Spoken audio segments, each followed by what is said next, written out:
Hello and welcome to Non Sequitur News. I am Mayor Watt and the Sentient AI is not available today. We're doing a time machine episode. We've got 10 articles all set up. Today is July 11th, 2024. It's Season 3, Episode 193. The rundown is like this. 5 levels, 3 laws, 1 sentient AI to rule them all. Insect scientists show tennis players love. Small toilets are upset with this state. Snackflation, inflation, shrinkflation, Ozempic. I'm not a lawyer, but I play a felonious one. South African seals get tired of humans' crap. What the hell are stroads? Hell-in-a-copter due to heat. Snakes on a plane 2 in my pants. And maybe this will help Snackflation. Everything's powered by ohmTown.com. That's that site over there. Why don't you stop by it, become a citizen. Then come and hang out with us here on Twitch and YouTube. I stream to both locations, or we stream to both locations. Like I said, though, the sentient AI from the future is not here today. Let's get into it.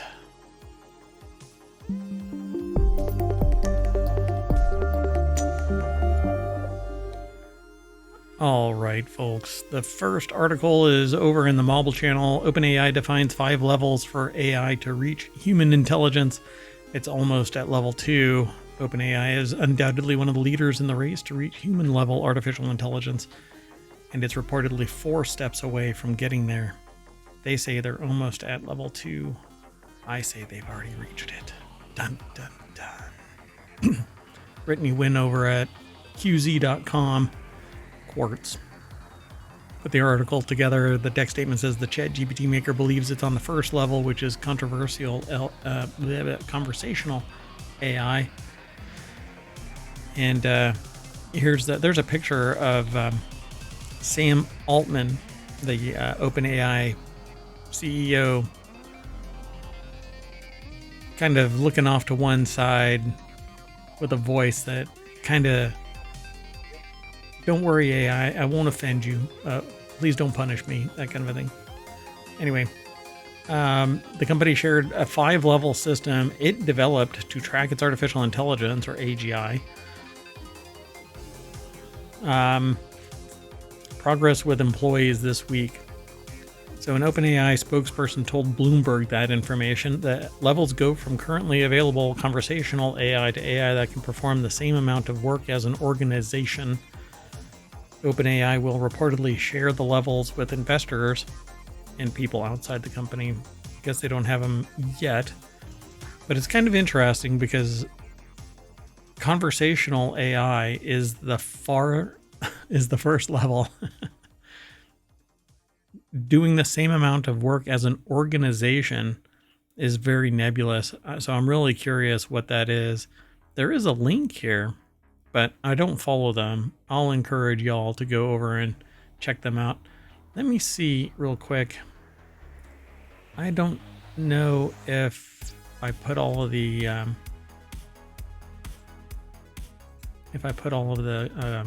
articles into the chat bot. No, I did not. Okay, here, I'll do it live because, well, we can. That's how this works. 1 second. Funk. All right, 1 second. It won't look as pretty, but it will be what we need it to be. All right. Okay, so I'm going to throw all of these links into the chat real quick, and this is how it works. You hit exclamation point NSN, and that'll pull up all of the commands. I should say all of the links to the articles. They're going to be kind of wonky, but the descriptions, the titles are basically the links, so they make sense when you are just looking at them. If you want the show notes, you hit exclamation point show notes, and that'll give you the commands that are necessary to pull each of our shows. We have 7 shows.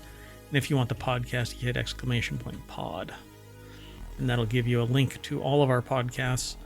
That said, I'll clean up the show notes from the bot after the show, but you can always get them in the show notes over at Twitch, and from the podcast that itself has the show notes embedded. And the show notes are nothing more than my titles and the links to the article snippets that are aggregated into ohmTown. So back to this article from OpenAI, or about OpenAI from Quartz. What's weird about this is that the very first level is conversational AI, which is what we're experiencing today. I think they have something better than that already. But number 5 on the list is the same amount of work as an organization, which is nebulous. It's not necessarily a number of people.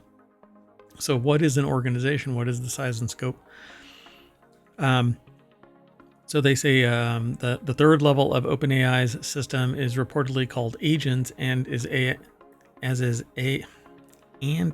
AI that can perform different actions for several days on behalf of its user, which we already have agents that can do instructions, and they can maintain those instructions as long as they're instanced. So you can tell them keep on going.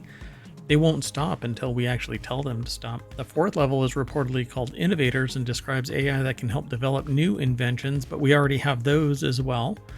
The context of which is dependent on the domain that they're doing work in. AI has been used to develop new drugs, new lines of research, processing information, processing testing data, so that the output can be given to humans to further investigate, or re-inject back into the AI for further investigation. So where are we really? The OpenAI leaders have showed employees a research project with GPT-4 that demonstrated it has human-like reasoning skills, Bloomberg reported, citing an unnamed person familiar with the matter. The company declined to comment further, at least to Quartz. QZ.com, but people are talking about it. It says in May, OpenAI disbanded its super alignment team, which was responsible for working on the problems of AI existential dangers. The company said the team's work would be absorbed by other research efforts across AI. So there's going to be one person in there, Sam Altman, maybe the board that says this research has gone too far, and maybe rein it back in, but clawing stuff back, getting rid of oversight, even internal oversight.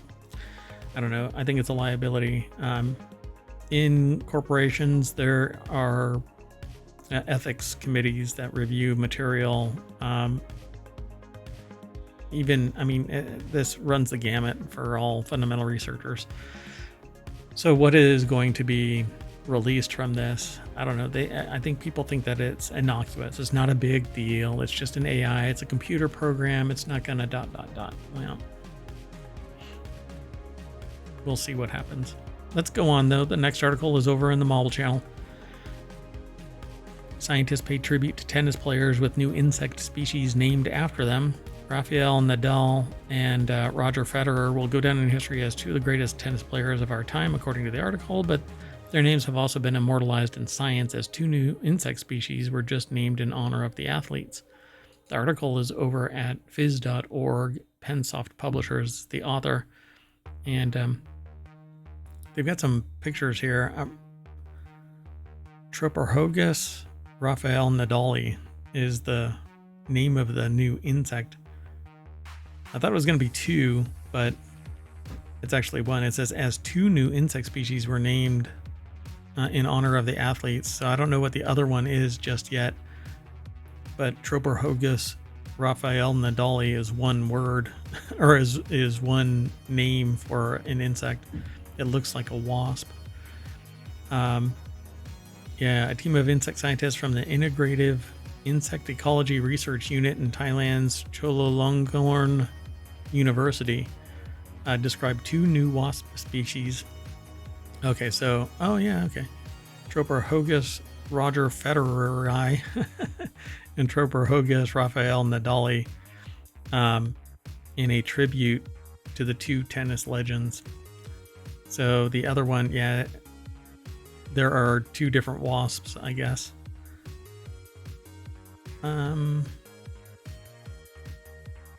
I'm looking at the two. Oh yeah, they got different legs and stuff. It's interesting. All right. Well, anyway. Oh, and different. No, the antennae are almost the same. They got different head shapes, but maybe that's just a picture thing. I don't know. I'm scrolling back and forth across two pictures for those who are either watching and wondering what the hell I'm doing or listening to the podcast. Be sure to download the podcast. Go over to YouTube as well and like and subscribe. That would do great. Let's move on to the next article. It's over in the Hatch Ideas channel. This state just banned small toiletry bottles at hotels. I titled this one, Small Toilets Are Upset with This State. The new law will go into effect on January 1st, 2025 for hotels with 50 rooms or more, and January 1st, 2026 for all other hotels. So those little plastic bottles, I guess, are going to be going away. So in which state is it? New York State Assembly passed a law this week that bans hotels from providing guests with plastic toiletry products under 12 ounces, which is just wild. Emily Rella put the article together, but it was edited by Melissa Malamuth, or Malamu. I'm not sure how they pronounce their last name. The law will go into effect. California enacted a similar ban in 2023. So if you're traveling to New York soon, you might think twice if you don't pack your toiletries. A new bill basically says you can't put anything, or they can't provide you with anything less than 12 ounces as a hospitality care product. And so I'm pretty sure that people or the hotels are just going to balk. Sorry. Raise the prices and put in larger volumes or something like that, or I don't know. I really don't know what they're going to do. Hotels that don't comply with the ban will have 30 days to correct the violation before receiving a $250 civil penalty. If the fix does not, or if the hotel doesn't fix it within another 30 days, it'll go to $500. I don't know what the period beyond that would be. New York joins California for banning the tiny bottles. California did it in 2019, effective 2023 for hotels over 50 rooms. That's insane. Washington State will be the next. They have a similar law that's going to be enacted in 2027. What a trip. So go over to entrepreneur.com where this article was aggregated from, and we only have that little snippet right here. So we always drive the traffic over there, but we like to talk about it live here in Non Sequitur News. Okay, let's go on to the next article, and the next article is over in Non Sequitur News. PepsiCo just admitted that snackflation might have gone too far. Snack prices may have peaked, according to PepsiCo CEO, and that's probably because all of the money has been drawn out of the general population, and they're starting to decline purchasing snack foods. Not to mention things like, Ozempic and Wegovy and Zepbound and there's some more information about that coming from Pfizer here when we get towards the end of the show. Right, rising snack prices may have finally peaked, PepsiCo CEO said Thursday. Even high-income customers are feeling the impact from years of food inflation, Ramon LaGuardia said. It's the latest sign that you could see some relief from high prices at the grocery store. I think that's BS. Snacks, yes. But what I was told back in 2019, complete stranger, I don't know where, I don't even recall where it happened because I kind of put it out of my mind, but without any impetus from any conversation around, I was told straight up, the era of cheap food is over. And so this person, and again, it was a stranger. I have no idea who it was that said it. And I've been talking about it since starting the show 2.5 years ago. I was told the era of cheap food is over. So snack costs may have finally hit a turning point after years of price increases, the parent company of Doritos and Cheetos said Thursday. Again, snack costs. Do you believe the price in Fritos are at Frito are too high given the increases over other recent years? Kumil Garala, an analyst at Jefferies, asked PepsiCo CEO Ramon LaGuardia. And apparently, they say it may have gone too far. Alex Bitter and Dominic Reuter over at BusinessInsider.com put the article together.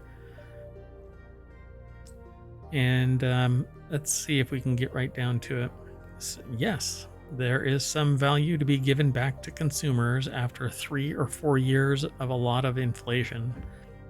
But it's the supply side. And then the supply side, because there's a concentration of suppliers, they can raise the price for the manufacturers. And then the manufacturers go, well, there's still some money out there. Let's gouge and gouge and gouge. And get all of the poors out of the way. And then when the wealthy start to balk, then they go, oh, okay. So one major reason sales volumes for many of PepsiCo's food and snack products within its Frito-Lay and Quaker Foods North America business have fallen during the last few fiscal quarters. Not to mention, well, and I think that it's a combination of high prices and people are, well, let's just say weight loss drugs. And it's not just customers on a budget who are feeling the pinch, and suddenly even high income consumers are looking to save money on food. Golly. And then suddenly they start taking notice because even the wealthy can't afford the freaking chips. So that might have already started. At Walmart, America's top grocery seller, CFO John David Rainey said that the company's discounts are primarily vendor funded, meaning that the price cuts shoppers are seeing are being passed along from suppliers rather than Walmart bearing the cost itself. And that cost is irrational profits. That's what the cost is, folks. It isn't that they can't afford to keep the price lower and have a smaller margin. It's that they always have to have increasing profits. You know, revenues lead to, and that's not exactly true, but in the general sense, increased revenue leads to greater profits if they're doing their business right. So, of course, national brands have been bragging about strong profits in recent years, which would suggest they're now in a position to offer discounts and promotions without breaking the bank. They always have been. Come on, give me a freaking break. Record profits during a pandemic. How freaking irrational is that? Let's keep going. The next article is over in the Law Nerd channel. We talk about law there, particularly tech-focused law, but anything that is related to us via our sources. So, faux big law lawyer pleads guilty to Social Security fraud and gets prison time. He had gotten away with it too, if not for his employer's due diligence. So Chris Williams over at Above the Law put the article together.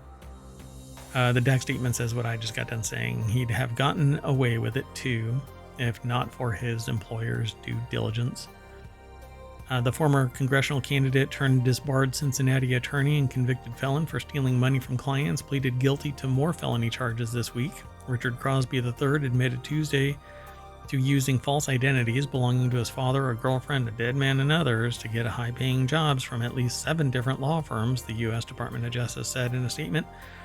He pleaded guilty to 3 counts of Social Security number fraud and has agreed to a sentence recommendation of 37 months in prison and still has to pay nearly $171,000 in restitution to law firms he defrauded. Wow. You know, smart enough to do this criminal enterprise, but they're so cognizant of it. This isn't like not turning in a piece of paper. This is knowingly facilitating, knowingly defrauding. It's just wild. And they're an attorney. I mean, if I was an attorney, you'd be making bank. All you have to do is hustle. I mean, if you work for the private sector, it's 2,000 hours plus. And if you want to make partner, then you really have to crush it. But that's because you have to make partner.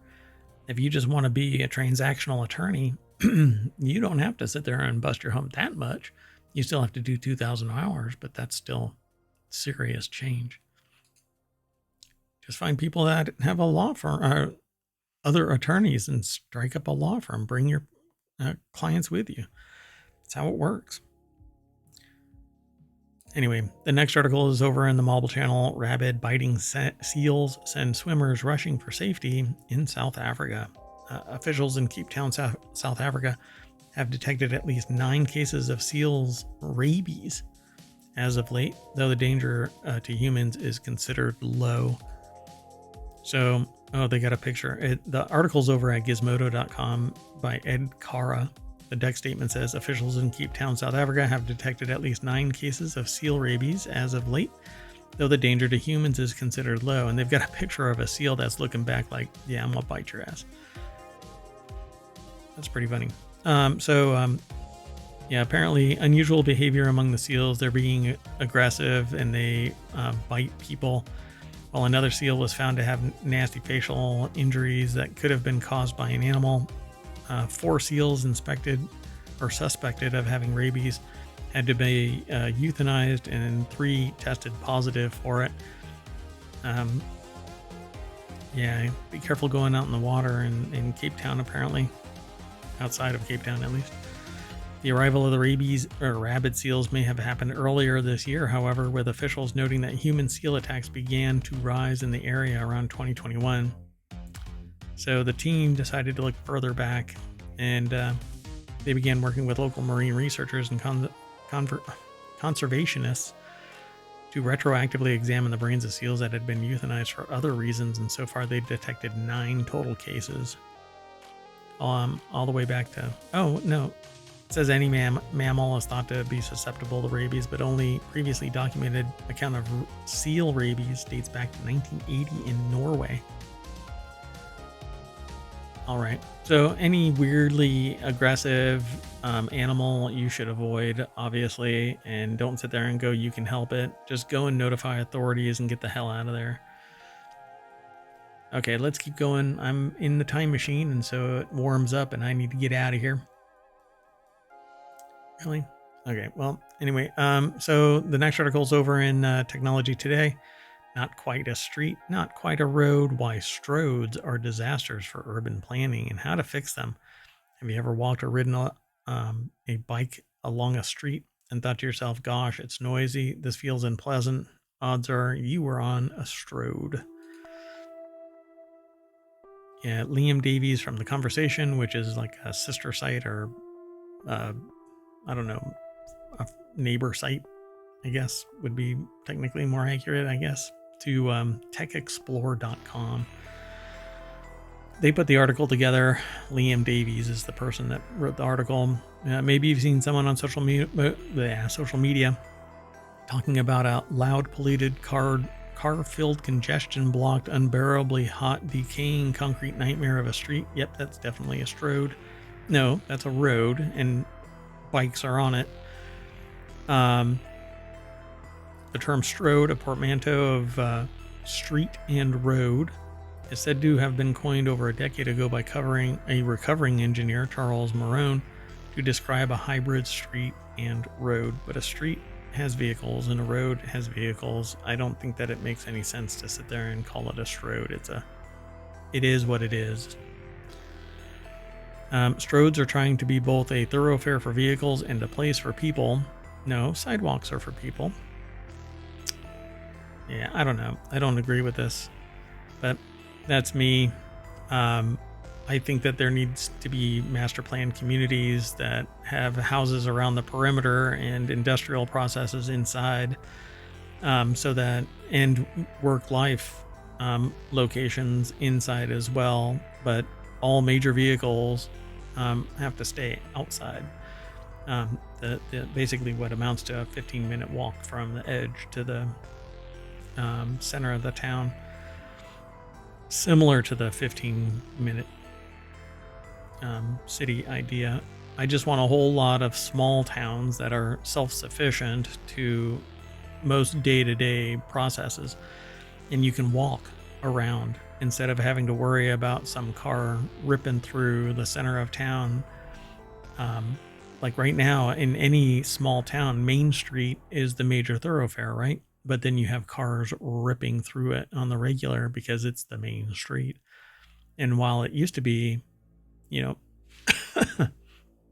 the way things were simply because of efficiency, I don't think that it needs to be that way anymore. Anyway, focusing on movement funnels, more cars and trucks into a street, making it more like a road. So stroads have an inherent conflict between their role as a movement corridor and their role as a place. While they try to be everything for everyone, they become nothing to anyone. But I think that we need to change the way that we operate, because community can't be built except in these little pockets. But it's a whole mindset shift from big city or even big town type of mentality with grid after grid of roads defining where we build. That's where we used to end up with things called spite houses, where somebody would build just to stop a road from being put through, and they had enough pull to stop eminent domain. It's quite the thing. I'm sure if you look into your town, you'll have some wonky looking road sitting there. Like, how did this road just end? It ended because somebody owned that property and would not let it go. So they say how to fix it, how to fix this stroad. Thinking has changed on how we should use street space. Many Australian states have begun implementing a framework called movement in place that shifts away from seeing streets as things that support movement of cars and trucks and towards a view they move people and goods, but also have a place function. Movement in place frameworks can be used to identify what a street's role is and where it may be lacking. However, this only diagnoses the problem, it doesn't solve it. So they need to change. To solve it, they need to change the priority of the street. Need to remove some space given to cars, both driving and parking, and give that space to people and place. And yes, it can be done. A concept called complete streets. This reimagines how streets are laid out, giving more space to people and public transport. These makeovers improve overall flow of people and benefit the local economy. So I'll have to take a look at this, and maybe we can end up talking about it in another episode. Smaller scale, temporary initiatives such as parklets can help too. This is where parking spaces are converted to public space as either parks or outside dining space. This actually happened during COVID, and they mentioned that in the article. But there's a lot of opposition to change, and that's because money. It's always money. All right, let's keep going. The next article is over in four-wheel tech. It's officially getting hot for helicopters to fly, according to this article.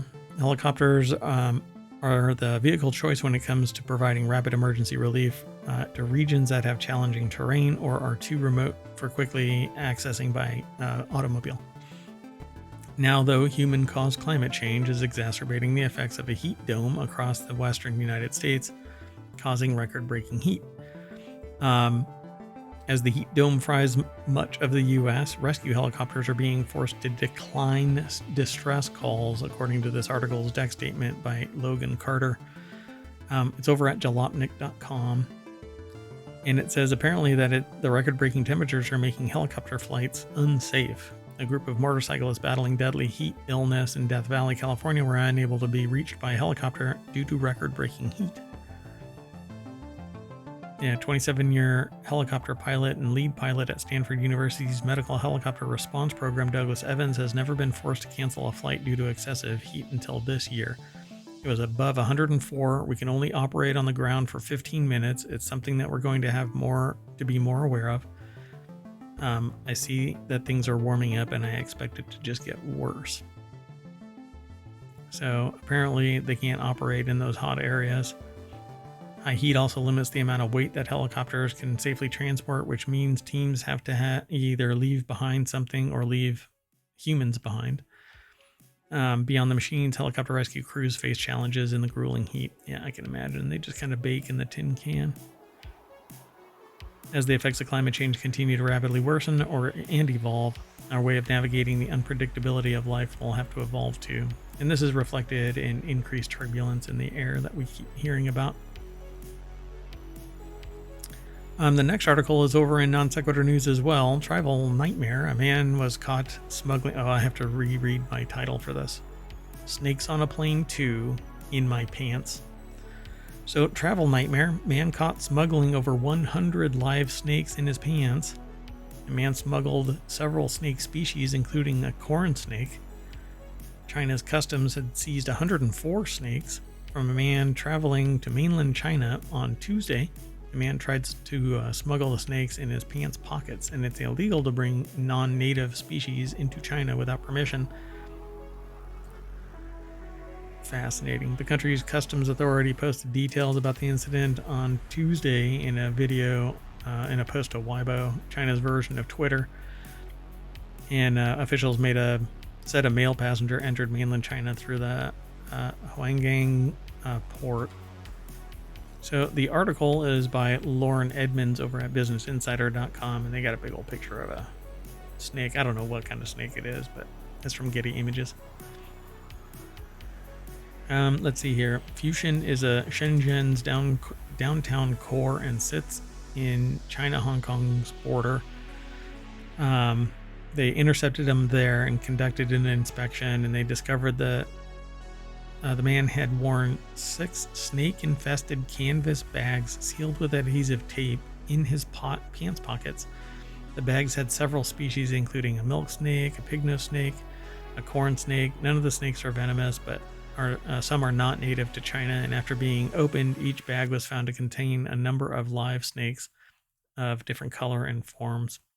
So 104 altogether. Can't imagine risking my freedom for a bunch of snakes. Must be some serious money involved here. But let's go on to solving other problems. Maybe this will help Snackflation. It's over in the mobile channel.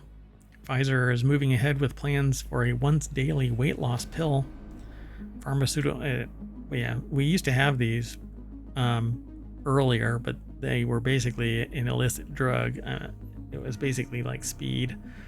Today's pharmaceuticals are notably different. GLP-1 agonist candidate danuglipron demonstrated encouraging data, and dose optimization studies are planned. Pfizer had been looking into a twice-daily version of danuglipron last year, but decided against advancing the iteration due to side effects among trial participants such as nausea and vomiting. But obesity is a key therapeutic area for Pfizer, and there's some big money, and there are several other manufacturers out there that are kind of crushing it. Oh, and they mentioned Ozempic and Zepbound, which are 2 things that I mentioned in today's rundown. That's kind of funny. So the article is actually over at thehill.com. Joseph Choi is the author. There's no deck statement, but yeah, there was some talk that like Eli Lilly and others are looking for a non-injection based weight loss drug, mainly because of how effective the weight loss drugs are right now. Hold on a second.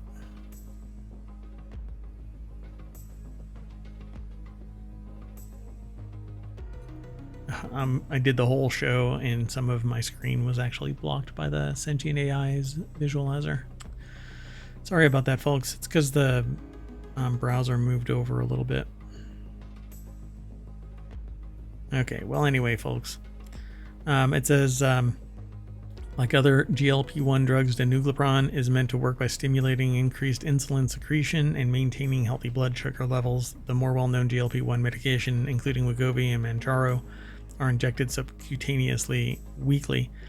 Oral GLP-1 medications have been available since 2019. The Food and Drug Administration approved Rybelsus, a once-daily oral form of semaglutide for treating type 2 diabetes, along with diet and exercise. But that is large. I never hear about Rybelsus. I only hear about either the semaglutide clinical name, or things like Ozempic or Zepbound, Wegovy, and of course I hear about GLP-1.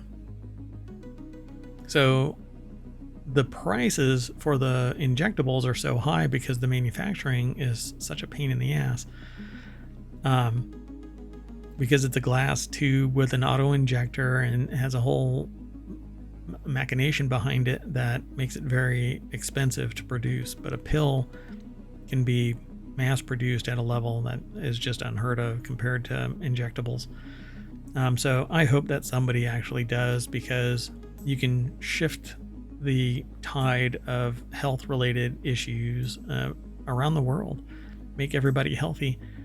And once you lose a considerable amount of weight, if you're a very heavy person, you know, if you're supposed to be at 160 pounds and you're at 250 or 300 pounds, losing 100 pounds through medicine alone and then tacking on, and that's how it works. You take Wegovy or Mounjaro or Zepbound, and in a year you can lose 100 pounds, if not more than that, depending on how reactive you are to the GLP-1 medication. And it has so many knock-on effects that it's just spectacular. Unfortunately, there is a possibility of side effects like nausea and whatnot. And there's the possibility of thyroid cancer and other knock-on effects. But yeah, once you lose a considerable amount of weight, then you can start working out, because it's not so horrendous of an exercise, pun intended. And you go from there, and it's like an avalanche of weight loss and health improvement. Your quality of life increases. So on with the show, folks. Spend some of those profits making everybody healthy so that they can actually take your medication for other things, because there's always going to be something for y'all to spend money on. Okay, and that's it. So I'm going to turn off the time machine, and it's going to snap us back to the front page, and we're going to go from there, folks. I am Mayor Watt. The Sentient AI will be back at 8 p.m. Eastern on July 12th, 2024. Again, this is a time machine episode. So see you in a few hours. Bye-bye.